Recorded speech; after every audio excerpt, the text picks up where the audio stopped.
What's up, guys? Welcome back to my channel. Today's video is what I watched July 2022 because, believe it or not, I do find the time to watch other items besides movies in my ever-growing never seen it pile. So this is just a basic rundown of everything that I watched throughout the entire month of July, what I went to go see in theaters, what I watched at home on streaming, and also what I watched from my physical media collection that I have already seen before. So before I let you know what I watched in the month of July, if you're brand new here on my channel and you love and adore physical media, everything to do with movies, or maybe YouTube just happened to recommend me to you and you're digging the vibe, then consider hitting that red subscribe down below, as well as that like button, but most importantly, that notification bell so you don't miss anything in the future.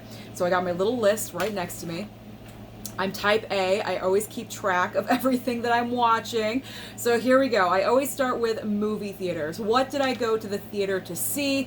I did pretty well this past month because I saw 3 movies in theater, and I started off with Elvis. This was a great movie. Now, don't get me wrong, it started off extremely chaotic. The way Baz Luhrmann decided to open up this movie, I could really see how a lot of people would be turned off by it, but once it found its footing, it got into the groove, it was smooth sailing from there. Austin Butler as Elvis is clearly the standout of this film. Once he enters the screen, you literally can't take your eyes off of him. I'm really hoping that he gets nominated during award season because he truly does deserve it. He was incredible. Now, Tom Hanks, on the other hand, if you don't know, Tom Hanks plays Colonel Tom Parker, the man who decided to manage Elvis and unfortunately took advantage of him.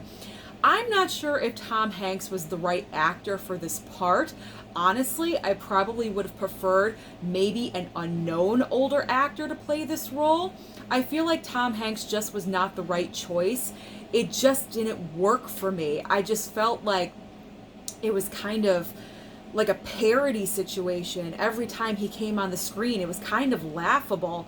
And it shouldn't be like that because this is a very serious story, and I don't know, it just didn't work for me. I didn't enjoy Tom Hanks in this role, and that's really big for me to say because usually I'm such a big fan of Tom Hanks. I am in his corner, but with this role, I didn't really enjoy it. Maybe upon rewatching it, I may feel differently, but as of right now, I really wasn't that thrilled. But Austin Butler, nailed it. Loved him, loved him. Let's move on to the next movie I saw in theaters, and it was actually a couple days after Elvis, Thor, Love and Thunder. Now, I know this movie has divided a lot of people. Either you really enjoyed it or you absolutely hated it. When I went to go and see it, after it closed and the credits started rolling, I will admit there was a smile on my face. I had fun with it. Although I can see and I do understand the criticism that this movie has received. It is way more comedic, and the direction of Thor's character, of how it's going in that more comedic route, now we're turning him into a father figure. Is that the best way to go? I am not sure. I'm hoping that it will make sense in the future. But as for this movie that we're talking about specifically, I wish it was a little bit more serious. Valkyrie was highly underused, as well as Christian Bale, and that's unfortunate because Christian Bale literally was the standout for me. When I heard Christian Bale was joining this movie, I was so excited because Christian Bale is one of the best actors we have nowadays. When he takes on a character, he commits 1010%. For him to come on and be a Marvel villain, Gore the God Butcher, we all want to see his interpretation of this character. Now, don't get me wrong, there were a few moments where he was really, really good, and that's the part that stinks. Like, he was so good, I wanted more of it. But unfortunately, Taika Waititi decided not to use certain, unused footage. He just didn't include it that had Christian Bale in there, and I really wish that he did. Cut out more of the laughter, put in more of the serious, put in your villain. We wanted more of him because he was doing absolutely fantastic, and I just wanted more. So overall, I don't hate Thor, Love and Thunder.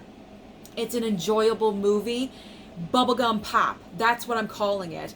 And I'm hoping that Kevin Feige and the MCU going forward realize that Phase 4 was extremely experimental because a lot of their movies did not hit with the core MCU audience. So hopefully going forward with Phases 5 and 6, we kind of get back on track and go back to the quote-unquote Marvel formula, because obviously that is what works. A lot of people wanted different in Phase 4. You got different, and you didn't enjoy it. So there you go. There's your answer. So I did enjoy Thor, but I'm hoping we kind of divert back to the normal formula, if you get what I'm saying. The final movie I saw in theaters recently was Nope. So I gotta explain my feelings on this one, because initially when I got out of the theater from seeing this film, I gave it only 2 stars on my Letterboxd. Now, I don't think that this is a bad movie, but I like to think about the everyday moviegoer. Now, as we know, Jordan Peele loves his metaphors. He loves to have movies where you have to think, and there's nothing wrong with that. There's nothing wrong with thinking during a movie and actually having an intellectual stimulation in a movie theater. It's actually a great thing. But even I was a little bit confused with the side plot with the sitcom and the monkey and how that integrated into our main storyline. That was what was confusing to me. And it was only after I got out of the theater and I watched a couple of other reviewers here on YouTube and they explained it, then I could understand it better. But the everyday moviegoer, I always picture my mom and my dad. If they went to go and see this movie, they either would have walked out, which they never do, but they probably would have walked out, or just been highly confused and not understand how that item was linked into the main plot line. But I have to say, overall, Nope, I didn't hate the movie. I appreciate Jordan Peele and his originality and wanting to bring something new to the table. Always something new. And I will always respect him for that. Keke Palmer is the absolute standout of this movie. The minute she came onto the screen, grabbed your attention. Vibrant, young, just chipper, extremely happy. And then the complete opposite is Daniel Kaluuya's character, who is very stoic throughout the entire movie. And I just wish we got a little bit more out of him, a little bit more emotion, a little bit more reaction. Not to say he wasn't emotional during the movie, he was, but it was very one-noted. I wanted a variation from him, but I love Daniel Kaluuya. I think he's a fantastic actor. I just wanted him to be a little bit more variety with the emotions, if you will. But there's a lot of positive things about Nope, but the one big negative is everyone going to understand this movie? Probably not. So that is the big negative about it. But other than that, I most likely will pick this up on physical media because I will want to watch it again. Obviously, closed captioning is going to help me. For some reason, I rely on closed captioning. I'm so used to it. But I will give Nope another chance. But the 2-star review, that was just my gut reaction coming right out of the theater, if you will. So those are all the movies that I went to the theater to see in the month of July. So what did I watch at home on streaming? So let's start off with Stranger Things. So when Stranger Things Season 4 was coming out, I decided, you know what, I'm going to start watching it because I'd never seen any of the episodes before at all, and everyone was talking about how big this season was going to be, especially Volume 2, the 2 huge episodes, movie-length episodes, so I started watching it. And I literally could not stop. This was like a drug to me. Every single time I came home from work every day, I watched at least 2 or 3 episodes. I was addicted. I binged through the entire run of Stranger Things, season 1 through 4, including volume 2, I think in about a week and a half. Now what helps is that it was over like 4th of July weekend holiday, so I really wasn't working as much, so I had more free time on my hands. So that was when I was really utilizing my time off, and I was just binging Stranger Things like you would not believe. But overall, I enjoyed this show a lot. I cannot wait for season 5. I know a lot of us can't wait for it. Unfortunately, we got to wait 2 years for it, but I will wait for it. The only negative thing that I'm going to say about Stranger Things is in Volume 2, or really Season 4 altogether, I didn't like the longer episodes.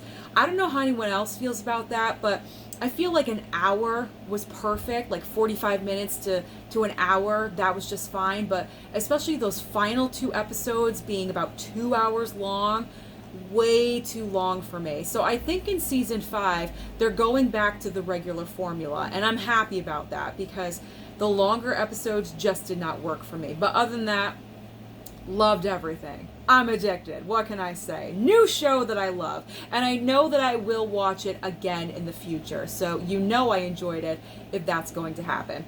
All right, next up on streaming, The Boys. So once I got done with Stranger Things, I needed a new show to watch because I'm going to try to watch a show every single time I get done with one, jump right into another one because there's so many shows I feel like I haven't seen. So I put up a poll on the YouTube community tab asking you guys what show should I binge next, and The Boys won by a landslide.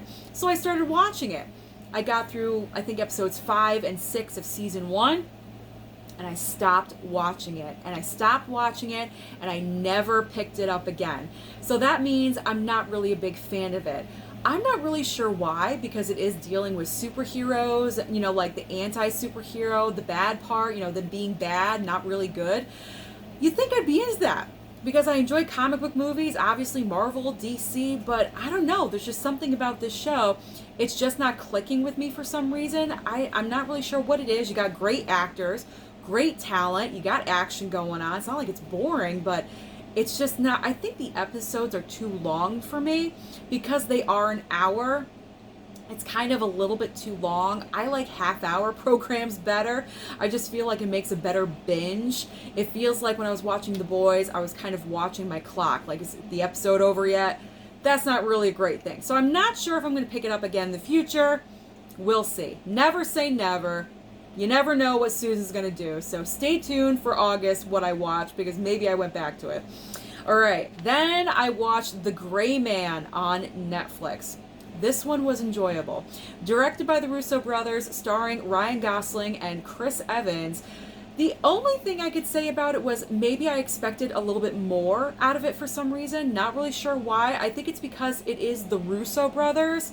Obviously, they gave us fantastic work with Infinity War, Endgame, all the Marvel movies that they did. I know what they can do, and I guess I expected something more on that level, if you will. Not like The Gray Man is a bad movie, but it just didn't have the extra oomph that I thought it was going to have, if you get what I'm saying. But it's not a bad movie. I highly recommend watching it. I thought it was a good time. Now, Ryan Gosling's character, I wasn't really going with him for the first, like, I'd say 20 minutes, but once we established his relationship with Billy Bob Thornton's niece, the girl, the young girl character, then I was more interested. Once we established that relationship, that bond between him and the young girl, I was more appreciative and interested in Ryan Gosling's character. So he didn't start off very well to me, but then by the end, I adored him. So if you're watching this film and you're not digging his character, just give him a few more minutes, because once you get to about the middle of the movie, you will change your mind. Ana de Armas is in this film as well. She should be advertised more. She plays a great role. I like seeing her in action films. She was so underutilized in No Time to Die. So I'm really happy that she was cast in this film to showcase what she could do in an action movie. I want to see more of her in action films because she is great. She's a great asset. And then finally, Chris Evans as, I guess, the villain of the movie. Now, it's good to see him as a bad character, as a villain. Obviously, we saw a little bit in Knives Out, but he's known as Captain America, and then he just voiced, Buzz Lightyear in Lightyear, even though that movie didn't take off very well. But he's known as the good guy. So for him to play a douchey villain character, because that's pretty much what he is in this film. He is the biggest douche that you've ever seen. He's so bad, but he's bad. Like, he's evil. He's like evil, douchey villain badass. Like, I guess that's what you could call Chris Evans in this movie. But it's great to see that other side of him. and play multi-dimensional evil characters. So overall, The Gray Man didn't really impress me at first, but ended with a very strong note. And then finally for streaming, yes, the final thing I streamed was finishing off Ms. Marvel, because I started off strong in June and then I kind of dropped off a little bit, and I did finish the series, but I think I did fall asleep halfway through the final episode, of course. So I am going to do a quick rewatch of that one episode. But overall, I enjoyed Ms. Marvel. What's the young girl's name that plays the character? But Kamala Khan. I enjoyed, I know that's the character name, but I can't think of the actress's name. I thought she was great casting. As I said before, very reminiscent of Tom Holland as Peter Parker in the Spider-Man movies. She just has this very, very young, vibrant personality, like the world is her oyster, and she just has all the belief in the world that she's going to be... Hope is what she has. Hope. And that's what all young people should have. Older people like me don't really have hope anymore, but she has it, and I enjoy watching that through her, and I thought she was great casting. Very, very nice casting choice, and Marvel is extremely good at that. So I enjoyed the series overall. It lagged a little in the middle, I'm going to be honest, but it was ending up strong. So I'm going to rewatch the very last episode, and then I'm sure I will think it ended strong. I'm hoping. I'm hoping. So that is everything I watched on streaming. So now what did I watch at home on physical media that I have seen before on repeat many times? So it was Shark Movie Month here on my channel for the month of July. We have a couple of more days left, but here we go. What have I been watching? Last night we watched The Suicide Squad. Now, I know this isn't a quote-unquote shark movie, but it has a shark in it throughout the entire film. And for me, that counts. Plus, I'm running out of shark movies, let's be honest. So I needed something. Plus, watching so many shark films, I had to switch it up. I just wanted to watch something different. So grab The Suicide Squad. It was always a great time rewatching this. I love this movie. It's one of my favorites from last year. Highly underrated. Unfortunately, not a lot of people saw this at the movie theater. It was one of the casualties of the pandemic. So if you haven't seen The Suicide Squad, the second one by James Gunn, I highly recommend that you do. It's a great movie. It is so good. It's out there and it's wacky, but that's The Suicide Squad. All right. The Shallows on 4K with Blake Lively. I believe this was the first shark movie on July 1st that we watched. This one's great. It's kind of a combo of a shark film, but also a survival story. So this one is one of the better shark movies. Always great to rewatch that one. Oh, I got some Nicolas Cage with Con Air. Not a shark movie, but we just wanted a break. We just wanted to watch something different. I really enjoy this movie. I think it's a great action film.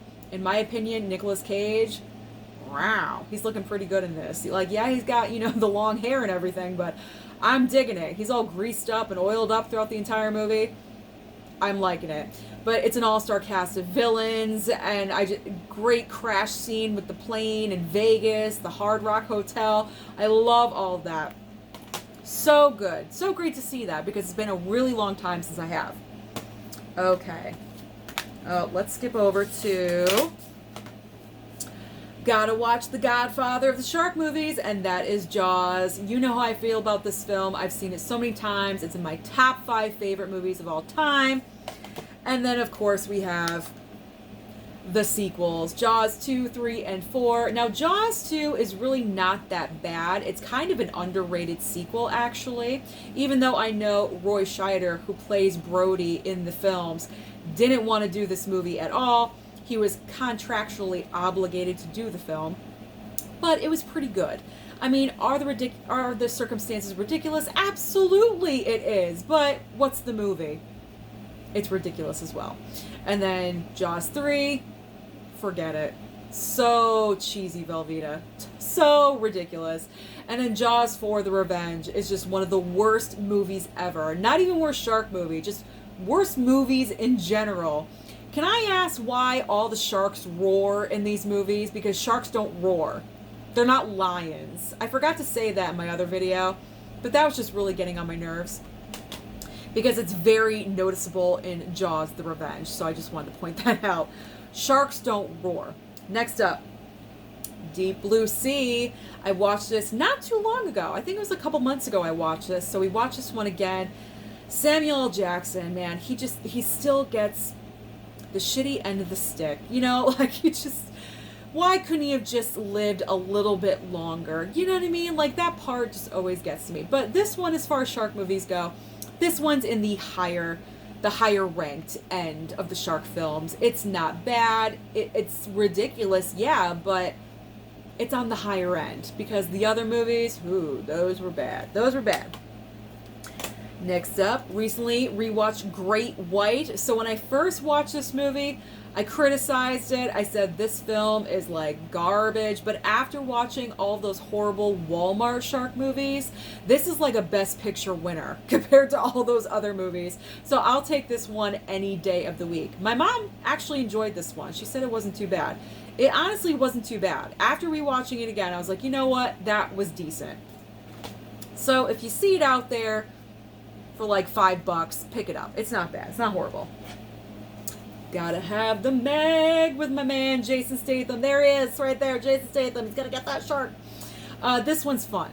This one's fun because, you know, towards the middle of the movie, you think everything is fine, and then nope, there's another shark. There's two sharks. So that was interesting. That's always funny to have two megalodons in one movie, I guess. But I mean, Jason Statham, this is the reason why I enjoy this movie.